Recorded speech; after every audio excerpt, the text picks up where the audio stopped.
Amnesty International makes a good point about the perverse priorities of the American people when it comes, or I shouldn't say the people, because that's a different category, the American government who pretends to represent the American people, when it comes to the persecution and prosecution of Bradley Manning.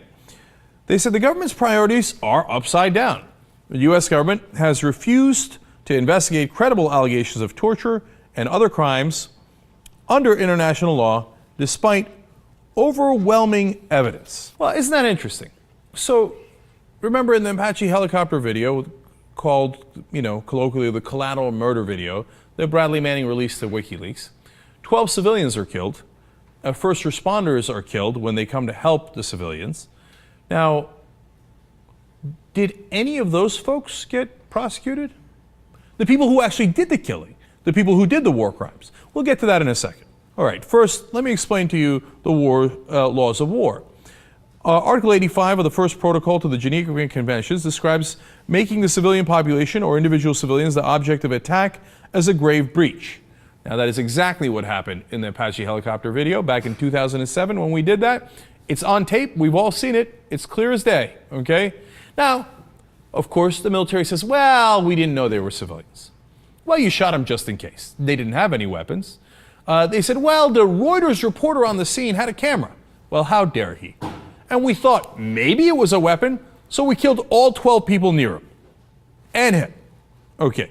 So that's a war crime to begin with, but hey, I know what the excuse everybody makes. War is hell, we get to kill civilians. After we started a war, we didn't need to start with a country that didn't attack us. That's an interesting point. But let me get to something even more serious. Article 17 of the First Protocol says civilian populations shall be permitted, even on their own initiative, to collect and care for the wounded. Well, we didn't let them do that in that instance. You see, again, clear as day in the video, which we've shown on the Young Turks before, you can look it up. The first responders come to help the wounded, and we shoot at them too. Now, this is in the middle of our propaganda, in the middle of that war, saying our enemy is the worst of the worst. And one of the reasons that we said that is that when the Sunni insurgents would attack, sometimes they would do what's called a double tap. So a first car would explode, and then when first responders came in, a second car would explode, as an example. And that was described by us as the worst of war crimes. Well, you're right, but that's exactly what we did in the Apache helicopter video. In fact, we saw that they were first responders. We saw they were coming to help the wounded. We never saw any weapons. We shot and killed them anyway. There were 2 kids in one of the vans. I'll get to them in a second. The third war crime, Section 2710 of the Army Field. Maltreatment of dead bodies is a war crime. Well, that's very, very true. And what do we do in that case? Well, as you see in the video at the end, one of our armored vehicles comes by and runs over one of the dead bodies and splits the body in half. Now, desecration of the body. Look, I'm agnostic. I don't really care that much what happens to dead bodies, but it is a war crime. To me, attacking the first responders is very much worse.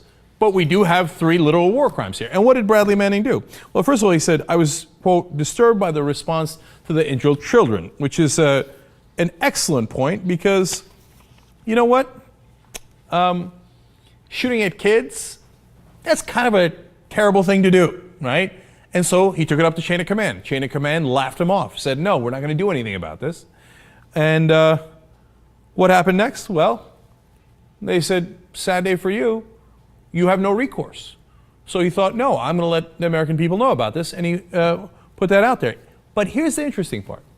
He had an obligation to do so. He would be violating the law if he didn't do so. Let me read you U.S. Army Subject Schedule number 27-1.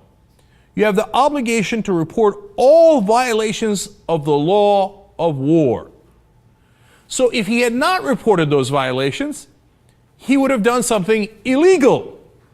Instead, we tried him for doing the right thing. You're not supposed to carry out an illegal order. So when your bosses say, hey, you know what, we don't care that we killed the civilians, we killed the reporters, we killed the first responders, clean up, go home. You're supposed to report them. But no, he might get 136 years in prison for doing the right thing, and by the way, for doing the legal thing. During the Apache helicopter video shooting, you can clearly hear one of the pilots that say, quote, "Look at those dead bastards." There's some laughing, and the other one says, "Nice." And then when they see the kids that they shot at, they say, quote, "Well, it's their fault for bringing their kids into a battle." But it wasn't a battle. There were no guns. You shot them because I guess you wanted to shoot them. You had heard of a battle at some point, somewhere, and you brought a helicopter in the middle of 12 civilians and shot them all dead. And then you said, well, it's their fault for bringing their kids into the battle. Now, who's the immoral one? Who's taking the illegal action here? And then, just to be a little clearer, one of them chuckles and says, "I think they just drove over a body." That's where they split the body in half with the armored vehicle. So, obviously, for those war crimes, the punishment must have been much greater than the one that Bradley Manning got. Must have been much more than 136 years that he faced. Quoting the New York Times here, "No disciplinary action was taken. None. The people who did the war crimes, free to go. The person who reported the war crimes, enemy of the state, convicted on 19 out of 21 counts, including 5 counts of espionage." And the list goes on and on. You know, when Bob Woodward reveals top secret information that was far more classified than what Bradley Manning revealed, and Osama bin Laden even says, "I read what Bob Woodward wrote." Oh my God, we gave it to the enemy. Bob Woodward's words went on the internet, and Al-Qaeda heard them. Literally, we know they said it. No action is taken because Bob Woodward is part of the power establishment. And he got leaked information that was beneficial to the Obama administration.